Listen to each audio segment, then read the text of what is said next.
queria que antes de você assentar, você olhasse para esse adolescente, para essa adolescente que está do seu lado, falasse para ele, para ela assim: você não é daqui.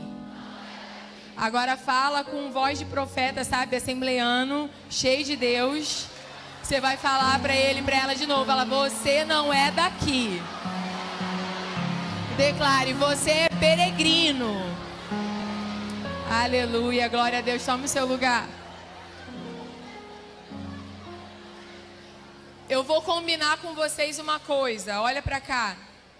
Eu não vou pedir mais para você falar com o irmão do lado. Fique tranquilo, você não vai ter que fazer mais isso. Beleza? Combinado. A única coisa que a gente vai combinar é quando eu precisar beber água, você dá glória a Deus. Pode ser? Fechou? Então beleza, vamos lá. Nós estamos nesse congresso debaixo de um tema que inspira e nos provoca. Afinal de contas, nós estamos declarando que nós não somos desse mundo. Essa é a verdade declarada no texto que foi escolhido como tema, Filipenses capítulo 3. Um texto escrito pelo apóstolo Paulo, aonde ele está dizendo que a nossa cidadania não é daqui. Que nós não somos cidadãos dessa terra, porque a nossa verdadeira cidadania está no céu. Eu sei que você é aluno da EBD e você sabe que Jesus também disse essa verdade. Se nós formos em João capítulo 17, a partir do verso 14, Jesus vai dizer que Ele nos deu a palavra dEle, mas o mundo nos odiou. Por quê? Porque nós não somos desse mundo. Que se nós fôssemos desse mundo, nós seríamos aceitos, mas porque não somos, o mundo nos odeia, assim como odiou e crucificou a Jesus. Essa verdade, esses textos estão dizendo para nós que o céu, e nós cantamos muitas músicas sobre isso, praticamente todas as músicas que os adolescentes cantaram, falaram justamente sobre essa expectativa do dia em que seremos arrebatados e iremos morar com o Senhor. Nós vivemos aqui, mas a nossa realidade não é essa, a nossa pátria verdadeira não é essa. E é interessante pensar que essa verdade que Paulo escreve aos Filipenses e que Jesus também deixa como verdade aos seus discípulos, ela vai ser vivida de forma prática por esse personagem que nós lemos em Hebreus, chamado Moisés. Todos nós conhecemos a história de Moisés porque Moisés é um dos personagens que tem a maior narrativa no Antigo Testamento. Depois de Davi, nenhum outro personagem tem a sua história contada com tantos detalhes como Moisés. E em Hebreus, na Galeria da Fé, quando o autor aos Hebreus vai fazer referência a Moisés, ele vai dar uma aula, ele vai dar uma lição do que é viver nesse mundo sem ser desse mundo. Eu vou dizer de novo. Hebreus capítulo 11, quando os textos, nos versos que lemos, quando fala de Moisés, está nos ensinando sobre o que é viver nesse mundo sem ser desse mundo. Adolescente, olhe para cá que eu preciso da sua atenção. Eu sei que um congresso é um momento de empolgação. Durante muitos anos eu fui coordenadora. Eu sei que um congresso é um momento de celebração. E diante de um tema como esse a gente pode até se empolgar, mas o meu chamado não é te empolgar. O meu chamado é te fazer pensar. Te fazer pensar de que forma, porque você precisa entender como você pode viver isso aqui na sua vida prática. Como de fato essa palavra, esse tema, esse congresso vai se aplicar à sua vida prática. Deixa eu dizer uma coisa para você. Esse congresso vai ser uma bênção. Hoje, amanhã, segunda, terça. Você vai pular, você vai cantar, você vai gritar, você vai dançar, você vai rir, você vai chorar, você vai se alegrar, e isso tudo é maravilhoso. Mas a questão é, na quarta-feira, o que vai acontecer? A grande questão é na prática, na quarta-feira, o que vai sobrar dentro do seu coração? O que você vai aprender e que mudanças vão acontecer na sua vida? É por isso que é preciso olhar para esse tema, onde eu estou declarando, eu não sou daqui, essa não é a minha pátria, essa não é a minha cidadania, mas de fato pensar, como que eu posso viver nesse mundo sem ser desse mundo?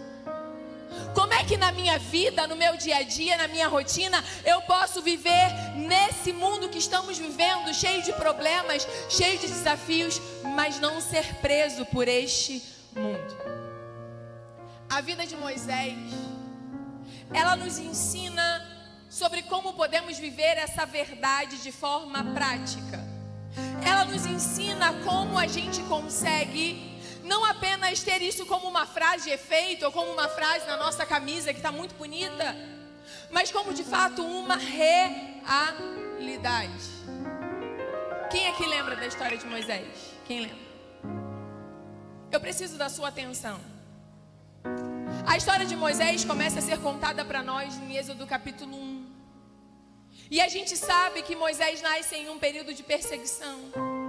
Havia uma ordem de Faraó para que matasse todos os meninos nascidos dos hebreus. Moisés nasce nesse período de condenação. Mas desde o seu nascimento nós vemos Deus cuidando, protegendo ele de formas sobrenaturais. A Bíblia diz para nós que quando ele nasce, a sua mãe Joquebede o esconde por 3 meses, porque ela não aceita aquela sentença de morte. A Bíblia diz para nós que depois desses 3 meses, ela vai preparar um cesto.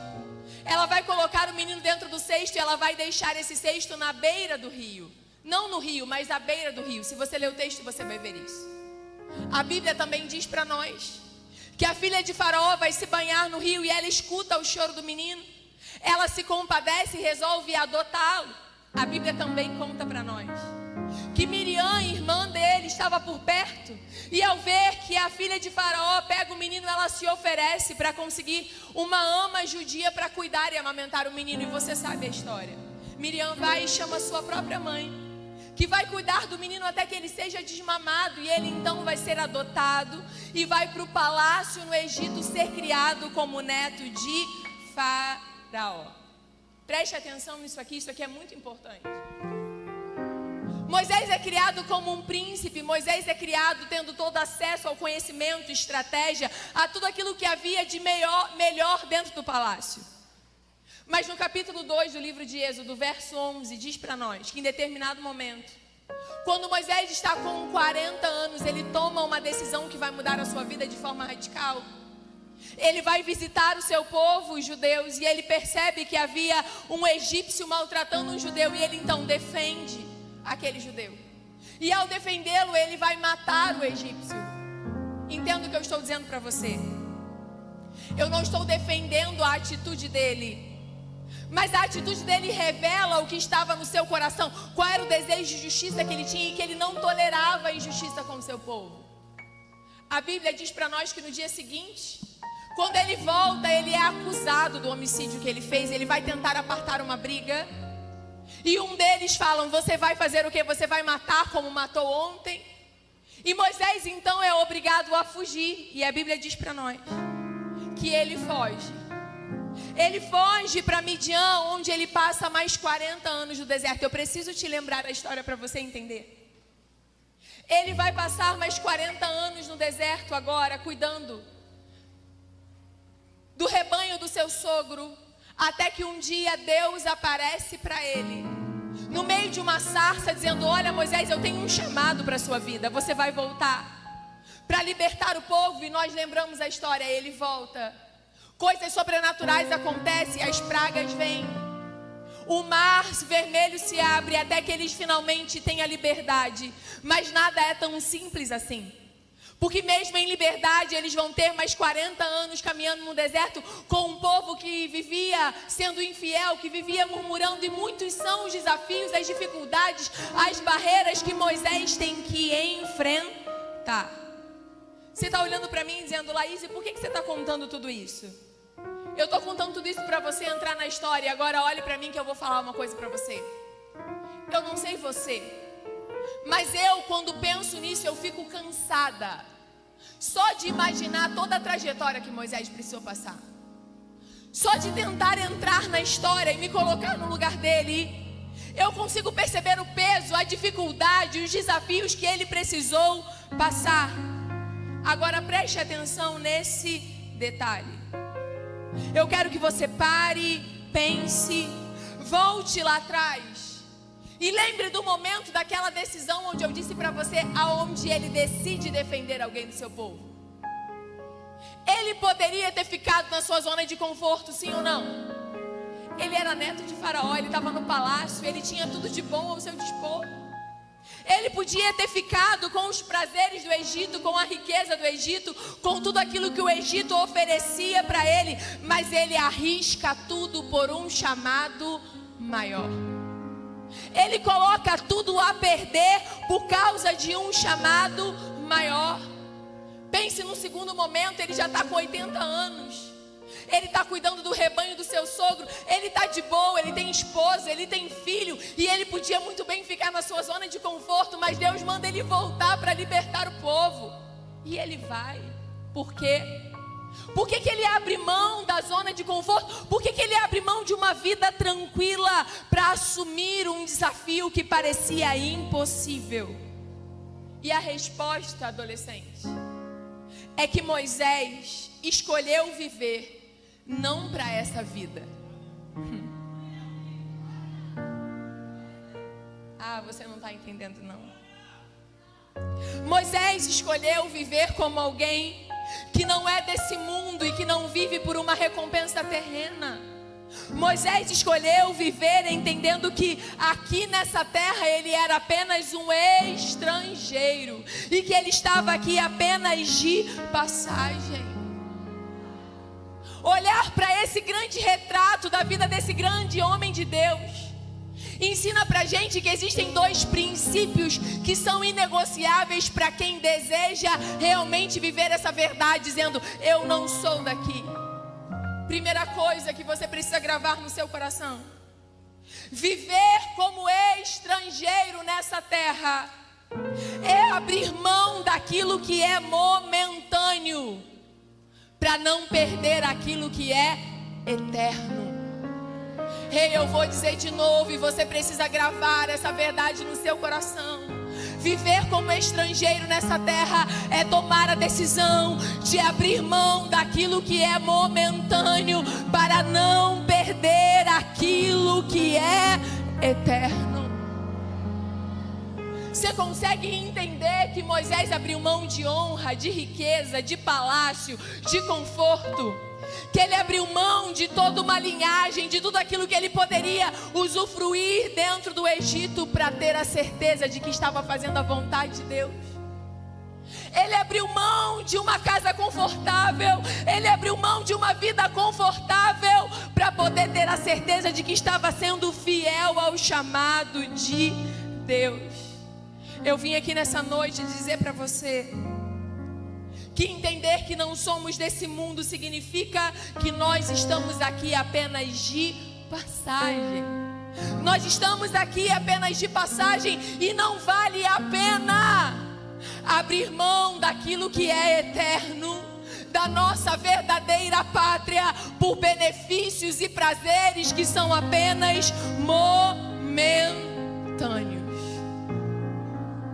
Eu quero te fazer uma proposta nessa noite. Vocês estão aí, gente? Vocês estão vivos? Vou te fazer uma proposta e deixar você escolher.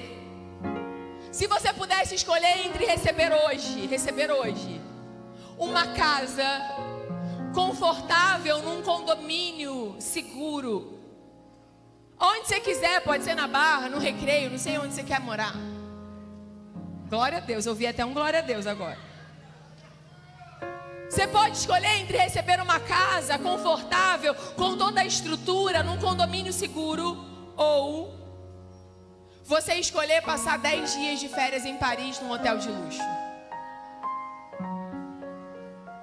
O que você escolheria? 10 dias de férias num hotel de luxo, ou uma casa segura, garantida para toda a sua vida? Você já entendeu o que eu estou querendo dizer para você? Viver como peregrino é entender que muitas vezes eu vou ter que sacrificar prazeres momentâneos para conquistar uma morada definitiva. É entender que em alguns momentos eu vou ter que abrir mão de coisas que podem até parecer boas, que podem até parecer prazerosas, mas que eu não posso ter as duas coisas. Ou eu passo 10 dias de boa, ou eu vou garantir uma morada eterna e segura com aquele que morreu por mim e por você. Entenda o que Hebreu está dizendo. Moisés recusou ser chamado filho da filha de Faraó. Ele disse não, ele disse: entre fazer a vontade de Deus e receber honras nessa terra, eu escolho fazer a vontade de Deus. Entre ter um cargo importante, entre ter uma cadeira importante aqui nessa terra e saber que eu fui fiel a Deus, eu escolho ser fiel a Deus. Eu escolho fazer a vontade de Deus. Eu não espero que essa palavra te empolgue nessa noite, adolescente, mas eu preciso ser fiel à palavra que Deus me entregou. E a palavra que Deus me entregou nessa noite é dizer para você que se você de fato quer ser alguém que não é daqui, não adianta só botar essa camisa bonita, não adianta vir para 4 dias de congresso apenas e cantar junto com o coral, não adianta apenas vir aqui, cantar, dançar, pular e rir, não. Se você de fato quer viver uma vida onde você não é daqui, você vai ter que aprender a dizer não. Você vai ter que aprender a dizer não para coisas que podem até parecer boas, mas são passageiras, para não sacrificar aquilo que é eterno na sua vida. Você pode estar olhando para mim dizendo: Laís, mas isso é muito difícil, você não sabe, é muito complicado. É difícil mesmo. Quem disse que abrir mão é fácil? Quem disse que renunciar é fácil? Quem disse que dizer não para coisas que são prazerosas é fácil? Não, não é. Mas eu vim aqui nessa noite dizer para você que ainda que seja difícil, é possível. Não é fácil, mas é possível. Você consegue. É uma questão de escolha pessoal. A Bíblia mostra isso pra gente. A gente lembra muito bem a história de Daniel. Quem lembra? Daniel era um adolescente quando foi para a Babilônia, tinha entre 14 e 16 anos. Ele teve uma oportunidade parecida com a de Moisés. Moisés está tendo a oportunidade no Egito. Daniel vai ter a oportunidade na Babilônia de quê? De servir no palácio. De ser alguém ainda que cativo, mas que tem influência. Mas quando ele está lá, a Bíblia conta pra gente que tentam de todas as formas violentar a sua identidade, tentam de todas as formas fazer ele viver uma lavagem cerebral da sua cultura, daquilo que ele acreditava, para que ele comesse de uma comida que era consagrada a ídolos. Mas sabe o que é lindo, gente? Eu preciso dizer isso para você nessa noite com muito temor e carinho. Olhem para mim. É duro eu falar isso, mas eu tenho idade para ser mãe de vocês. Chegou esse momento. Sabe qual é a verdade? É que Daniel tinha muitos motivos para dar desculpas. Ele era novo. Ah, eu sou muito novo, eu sou só um adolescente, eu não tenho que tomar decisões tão graves assim. Ele estava num ambiente de muitas tentações, sim ou não? Babilônia, pratos bonitos, comidas consagradas. Ele está numa história difícil que não foi ele que deu causa, porque ele foi parar num cativeiro não por causa do pecado dele, mas por causa do pecado das gerações que vieram antes. E aí eu posso dizer uma coisa para você com muito carinho, não fica chateado comigo. O Espírito Santo gritava ao meu coração essa tarde: é possível que muitos que estão aqui nessa noite vivam quadros difíceis não por escolhas que vocês fizeram, mas por conta de contextos familiares aonde vocês estão, por conta de escolhas que outras pessoas fizeram e vocês muitas vezes precisam lidar com um peso grande demais. O Senhor falava ao meu coração de forma muito clara, e eu falo isso aqui com o meu coração apertado, com vontade muitas vezes de botar no colo, sabe, tentar apaziguar ou amenizar um pouco a dor que vocês estão passando. Eu sei que tem adolescente aqui que de fato viveu o quadro de abandono. Eu sei que tem adolescente aqui que de fato viveu o quadro de abuso. Eu sei que tem adolescente aqui que de fato viveu quadros de violência dentro de casa e que ainda vive. Só que você tem duas escolhas. E quando eu falo isso, eu não estou menosprezando a sua dor, mas eu estou sendo voz de Deus para você. Você tem duas escolhas. Ou você vai usar isso que está acontecendo com você como uma desculpa para fazer escolhas erradas. Ou você vai se levantar no meio disso para dizer: eu não vou ser a repetição do erro de outras pessoas. Ou você vai se colocar na posição de vítima, e eu não estou dizendo que você não seja vítima, mas é sua decisão se levantar desse lugar e dizer: eu não vou ser uma repetição, eu não vou ficar preso dentro desse ciclo, eu não aceito ser uma continuação daquilo que deu errado. Não, eu não aceito. Eu vim aqui denunciar uma estratégia do inimigo. Sabe o que o inimigo quer? Ele quer te prender num ciclo de destruição.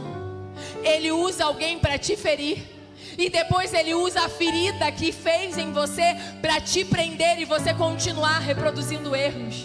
Mas eu vim aqui como voz de Deus para essa geração para dizer: você pode se libertar desse ciclo, você pode escolher fazer diferente, você pode se levantar como Daniel se levantou e disse: a minha idade não vai ser desculpa, a Babilônia não vai ser desculpa, aquilo que fizeram comigo não vai ser desculpa, eu vou fazer as minhas próprias escolhas, eu vou fazer escolhas que honrem a Deus. A Bíblia está mostrando pra gente que abrir mão não é fácil, é difícil, mas é possível. É possível viver uma vida de renúncia. É possível viver uma vida aonde eu vivo nessa terra, mas o que é dessa terra não domina o meu coração. Aonde eu vivo nessa terra, mas prazeres momentâneos não vão arrancar de mim a alegria que é eterna. Aleluia, glória a Deus. O Senhor está dizendo para você nessa noite: ei, é noite de mudar o foco da sua alegria. Sabe qual é a maior mentira que o inferno tem contado para essa geração? Dizer que ser crente é chato, dizer que servir a Deus está ultrapassado. Mas eu quero dizer para você que a verdadeira alegria você só encontra no Senhor. A verdadeira alegria e contentamento você só encontra nele. Todas as outras alegrias são mentirosas, passageiras, transitórias, momentâneas. Mas o contentamento que vem do céu, esse é eterno, esse é imutável, esse é intocável. Eu tenho uma palavra para liberar sobre a sua vida, adolescente. E a palavra é: tempo de Deus levantar uma geração que encontre alegria naquilo que não entristece o Senhor, que encontre alegria naquilo que não afeta e não fere o Espírito Santo. É tempo de Deus levantar uma geração que tenha mais prazer na palavra do que em uma série de Netflix. É tempo de Deus levantar uma geração que tenha mais contentamento na oração do que tem em perder tempo em coisas que não vão agregar nada na sua vida. Aleluia.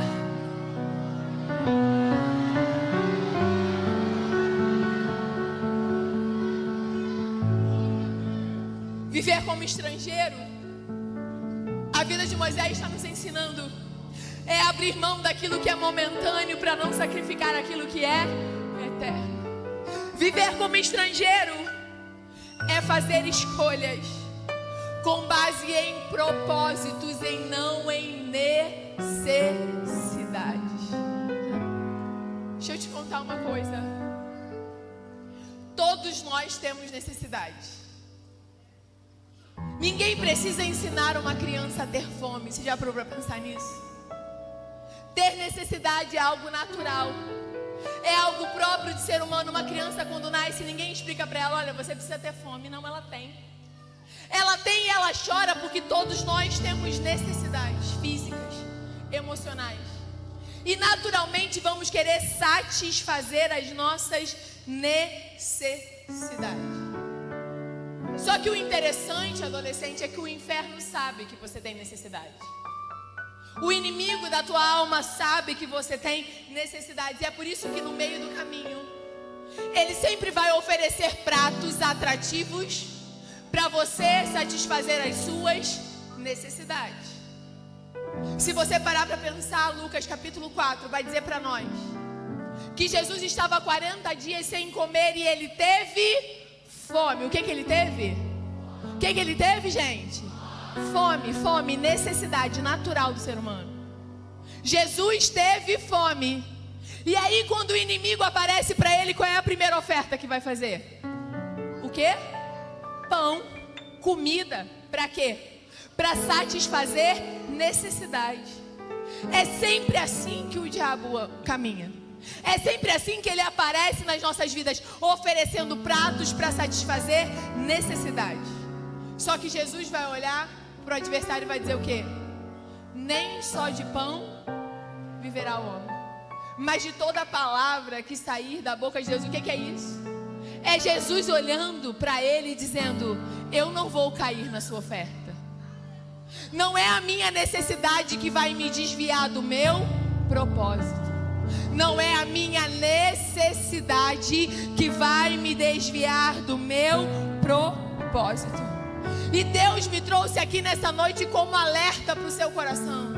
Porque todos os dias o adversário aparece na sua vida, na sua escola, no seu trabalho, nas redes sociais, em vários lugares, oferecendo para você pratos para satisfazer a sua necessidade. Que tipo de necessidade, Laís? Muitas vezes necessidades que são invisíveis. Necessidade de ser aceito, necessidade de ser aprovado, necessidade de impressionar aquele menino que você está interessado, aquela menina que você está interessado, necessidade de aparecer, de ser visto. Isso são necessidades que o inimigo explora. E ele traz ofertas para dizer, entra, porque se você fizer, você vai ser muito bom. Se você fizer, todo mundo vai te admirar. Vai, faz para você ser aceito. Mas Deus me trouxe aqui nessa noite para dizer, se você de fato não é daqui, você não vai deixar que as suas necessidades gritem mais alto do que o seu propósito. Você não vai deixar que a sua necessidade, seja ela física, seja ela emocional, grite mais alto do que o seu propósito. Ah, gente, eu não sei você, mas eu me empolgo. Porque Hebreus capítulo 11 está dizendo que Moisés recusa ser chamado de filho da filha de Faraó, porque ele tem em vista uma recompensa. Ele está dizendo, não, tem algo maior me esperando. O meu propósito é maior do que qualquer coisa que estejam me oferecendo aqui. Aquilo que o Senhor quer fazer através da minha vida é muito mais importante e tem muito mais valor do que qualquer oferta de necessidade. Eu vim aqui declarar para você, adolescente, você não é um erro, você não é um problema, você não é um acaso. Deus tem um propósito na sua vida. Ele tem um propósito na sua vida. Você não está nessa terra para simplesmente viver a sua vida sem propósito, não. Deus tem um propósito para a sua vida. 1 Pedro capítulo 2, verso 9, um texto que todos nós conhecemos, vai dizer que vocês são a geração eleita, o sacerdócio real, a nação santa, o povo adquirido. Para quê? Para que fala de propósito? Para que anuncieis a virtude daquele que te chamou das trevas. Laís, eu não estou entendendo, eu te explico. Você está olhando para mim e está dizendo, Laís, eu sou só um adolescente. Eu não tenho cargo, eu não tenho função na igreja, eu não tenho espaço, ninguém sabe quem eu sou. Mas eu quero te lembrar, adolescente, que chamado e propósito não tem a ver com ministério, Ministério é uma coisa, propósito é outra, completamente diferente. E não importa, desde quem está na cadeira mais importante da igreja até quem está lá no último lugar, todo mundo aqui tem o mesmo propósito. E qual é esse propósito? Glorificar o nome do Senhor com a nossa vida. Você não precisa de cargo, nem de microfone, nem de seguidor no Instagram, nem de fama, nem de ser conhecido para cumprir o seu propósito. Seu propósito é: aonde eu estiver, o nome do Senhor precisa ser glorificado. Aonde eu for, o nome do Senhor precisa ser glorificado. E o Senhor está gritando ao seu coração: não deixe a necessidade roubar o seu propósito. Não deixe a necessidade roubar o seu propósito. Quando o prato aparecer na tua frente, a pergunta que você tem que fazer é: isso aqui glorifica a Deus ou desonra a Deus? Porque se desonra a Deus, não serve para mim, porque o meu propósito é glorificar o nome do Senhor. Aleluia. Eu já vou terminar, mas eu preciso dizer algo para você. Quando Moisés começa a sua vida, ele tem um senso de justiça. Lembre que eu falei para você? Ele já tem uma inquietação, mas ele não sabe como caminhar ainda. Ele age por impulso. E por isso ele erra, ele comete um homicídio, ele faz tudo de forma precipitada. Mas passado esse primeiro momento, ele vive um encontro com Deus na sarça. E depois disso ele tem o mesmo senso de justiça, sim ou não? É o mesmo. Ele quer libertar o seu povo, ele quer que o seu povo não seja oprimido pelo Egito. A diferença é que agora, ao invés de fazer as coisas do seu jeito, ele faz debaixo de uma direção. Ele faz debaixo de uma palavra. Grave o que eu vou dizer para você. Ah, Jesus nos ajuda. A grande diferença entre a primeira e a segunda fase da vida dele é justamente o que acontece no meio. É quando em Êxodo capítulo 3, ele vive uma experiência pessoal com Deus. Ele vive uma experiência transformadora e única com Deus. E aí, sabe o que você precisa aprender nessa noite? É que na sua força você não vai ser transformado. É que se depender de você, você não vai mudar. Se depender de você, a sua visão não vai mudar. Se depender de você, a sua prioridade não vai mudar. Ei, por favor, olhe para cá e preste atenção no que eu estou dizendo para você. Em nome de Jesus, há um clamor de Deus para essa noite. Não deixe o inferno roubar a sua atenção.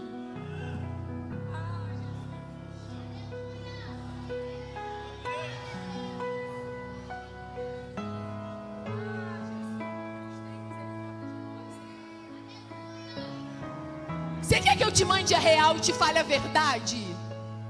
Sabe quando que você vai parar de ser apenas alguém que entra e sai da igreja? O dia que você entender que você não é daqui apenas a partir de uma experiência pessoal que você tem com Deus. Você nunca vai conseguir viver essa verdade que você é apenas um peregrino se você não tiver uma experiência pessoal com Deus. Com Deus, você e Deus. Eu falo isso e falo com temor porque eu estou no púlpito de uma igreja séria que eu respeito, com pastores que eu admiro, e eu sei que a minha angústia é a angústia deles também. Sabe qual é o maior desafio dessa geração? É que vocês vêm ao culto, participam dos congressos, vestem a camisa, cantam, pulam, dançam na hora do culto, mas não adianta nada disso se lá fora vocês não tiverem uma vida com Deus. Desculpa, mas não adianta gritar aqui dentro se no teu quarto você não ora. Não adianta muita performance na hora do culto Se a Bíblia não é aberta dentro de casa, não adianta. Não adianta ser uma geração que enche os templos, mas de corações vazios. Não adianta, não adianta. Isso não vai mudar. Sabe o que você precisa entender, adolescente? E você sabe que o que eu estou falando para você é verdade. Você já sabe o que é certo. Eu não preciso vir aqui e dizer para você o que é certo e o que é errado. Você já sabe. A questão é porque você não faz o que é certo. Eu não preciso vir aqui e ensinar para você o óbvio. Você já sabe. A questão é por que vocês não vivem o que já sabem. E a resposta é que na tua força não dá. Não é porque eu sou melhor do que você, não sou falha igual você. E na nossa força a gente não consegue. Ei, enquanto eu só sei, enquanto eu conheço a verdade apenas de ouvir falar, eu tento, mas não dá certo. Eu posso contar para vocês o que acontece com muitos de vocês? Você vai falar, nossa, tia Laís, como é que você sabe disso? Eu já sei. Você acorda na segunda-feira e fala, não, agora eu vou ser crente de verdade. Não, agora vai mudar. Não, agora eu tomei uma decisão. Eu vou mudar e eu não vou mais fazer o que eu fazia. Aí você sai de casa. Quando você chega na escola,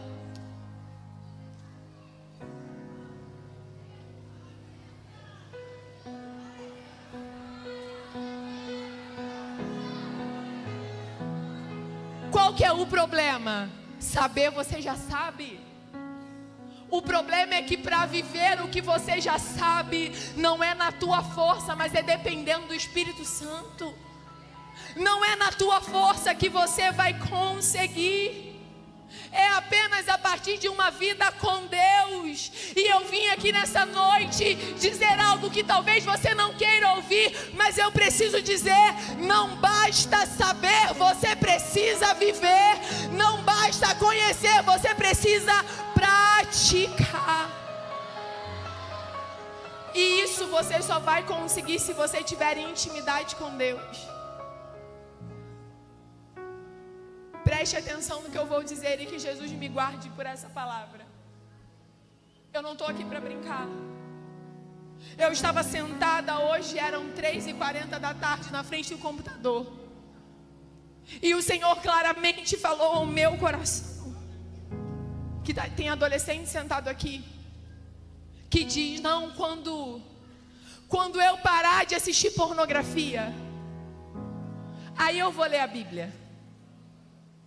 Quando eu parar de ter essas conversas com os meus amigos, com as minhas amigas, aí eu vou começar a orar, aí eu vou começar a jejuar. Só que eu posso dizer para você que a sua estratégia está errada. Isso é o inferno te aprisionando. Sabe quando você vai vencer a pornografia? Quando você aprender a ler a Bíblia. Não, mas eu tô sujo, eu não sou digno. Quem disse que você vai ser digno algum dia? Sabe como que você vence o pecado que você não está conseguindo dominar? Não é na tua força, querido, é na palavra. Eu sei que vai parecer uma loucura o que eu vou dizer para você, mas sabe quando você vai vencer essa pornografia, esse pecado que está te matando?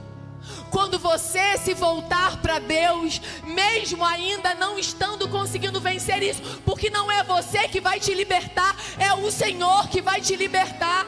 Não é na tua força, não é na tua capacidade, é através de oração, de jejum, de palavra. É isso que vai te libertar. É quando você se enche de Deus que o inferno começa a perder o controle de você. É quando você se aproxima de Deus que o inferno começa a perder o domínio sobre a sua mente e seu coração. O Senhor está dizendo para você nessa noite: não adianta apenas vir ao culto. Não adianta. Nós somos a noiva de Cristo, sim ou não? Ah, gente, vamos lá, me ajuda aí. Cantamos cantamos várias músicas que eu vou subir e que vão chegar e a gente não vai estar aqui. Por quê? Porque nós somos a noiva, não é? Nós somos a noiva, estamos esperando o noivo vir nos buscar. Essa é a nossa expectativa. Agora me ajuda a pregar para terminar. Quem já foi em casamento, levanta a mão. Aí, glória a Deus. Já foi, né? Deixa eu fazer uma pergunta básica, bem básica.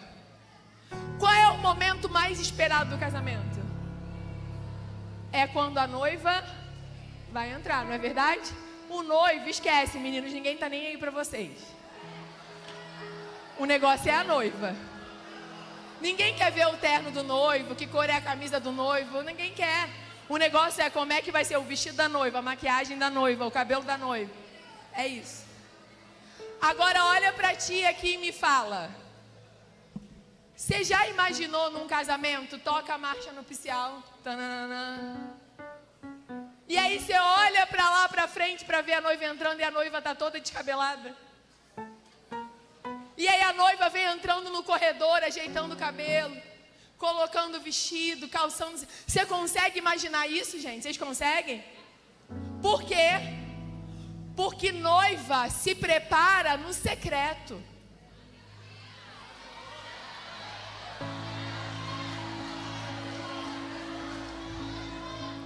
Noiva não se prepara na igreja. Vocês já entenderam, da glória para disfarçar. Noiva não se arruma na igreja, não se prepara na igreja. Noiva se prepara no secreto quando ninguém está olhando. Noiva fica pronta, bonita, de cabelo arrumado, maquiagem feita, vestido limpo e alinhado. Não quando tá cheio de testemunho em volta. Ela tá de quarto fechado, porque na hora que a música toca, ela quer estar pronta, adornada, bonita, preparada. E eu vim aqui dizer para essa geração: não adianta vir ao culto se não há preparo no secreto. Não adianta você achar que vai viver uma vida de santidade, uma vida de renúncia, uma vida de propósito e não de necessidade, se você não sair daqui nessa noite declarando: eu não vou apenas viver uma vida de ir à igreja, de entrar e sair do culto, de apenas frequentar, dançar, pular. Não, eu quero mais. Eu quero conhecer ao Senhor. Eu quero viver uma vida de intimidade. Eu quero viver uma vida de santidade.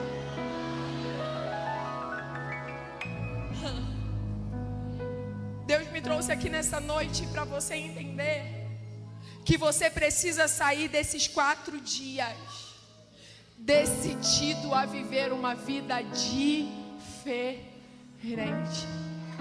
Porque aqui, adolescente, você é só peregrino, você não é daqui, você não é daqui. Eu queria a ajuda de um adolescente. Tem algum adolescente para me ajudar aí? Um menino que corre bastante? Tem? Vem cá, corre, vem logo. Vem aqui, não vou fazer você passar vergonha não, fica tranquilo.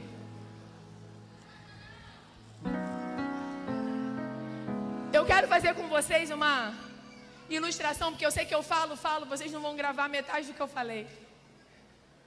Mas o que vocês veem, vocês não vão esquecer. Isso aqui não fui eu, isso aqui eu assisti de um pastor chamado Francis Chan. E eu queria que você entendesse a sua vida como esse barbante aqui. Vocês estão vendo o rolo do barbante? Tá aqui? Beleza? Vocês estão me vendo? Agora eu vou pedir a sua ajuda, amigo. Você vai segurar isso aqui. E você vai correr. Até ninguém te ver mais. Você vai correr lá para fora. Pode ir. Vai. Vai, meu filho. Você fala... Não.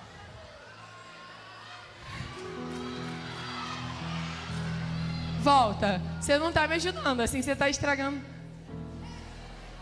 Não, calma. Vamos lá. Vai, solta. Isso. Aí. Pode ir. Pode ir. Vai. Eu não quero te ver. Eu quero que você saia. Vai. Vai. Some aí, vira pra direita, para ninguém te ver. Isso, vai. Pronto, foi? Aplaude a Jesus pela vida dele, vai. Me ajuda aqui, Rosana. Você já vai entender e a gente vai orar. Não, fica lá, não é para você voltar não, cara. Vai lá. Você está vendo essa corda? Preste atenção. Isso aqui é a sua vida. É a sua existência. Agora eu vou pegar uma caneta. E eu vou pintar só a pontinha dessa corda aqui, ó. E eu quero fazer isso para você não esquecer essa noite. E não esquecer o peso das suas decisões. Isso aqui é a sua existência. Você vê o início, mas você não vê o fim, porque a eternidade é assim. O que é eternidade? É algo que começa, mas não acaba. A sua vida tem um começo, mas ela não vai ter um fim, ela é eterna. Só que eu quero que você entenda que por mais longa que seja a eternidade, a sua vida aqui na terra é isso aqui, ó. É esse pedacinho pintado de vermelho aqui, vocês conseguem ver? A câmera tá pegando? Agora, gostando você ou não, foi assim que Deus estabeleceu. É o que você faz aqui que decide como vai ser todo o resto. É como você decide viver esses poucos anos de vida que você tem aqui nessa terra, aonde você está apenas de passagem, onde você é apenas um peregrino. As escolhas que você fizer aqui vão decidir aonde você vai estar por toda a eternidade. Aleluia. O Espírito Santo está perguntando para você: como é que você quer viver a eternidade? Quais são as escolhas que você vai fazer? O que você vai decidir nessa noite? Você vai continuar vivendo os poucos anos que você tem aqui nessa terra, sem pensar no que você vai colher na eternidade? Eu queria te convidar para que você se colocasse de pé.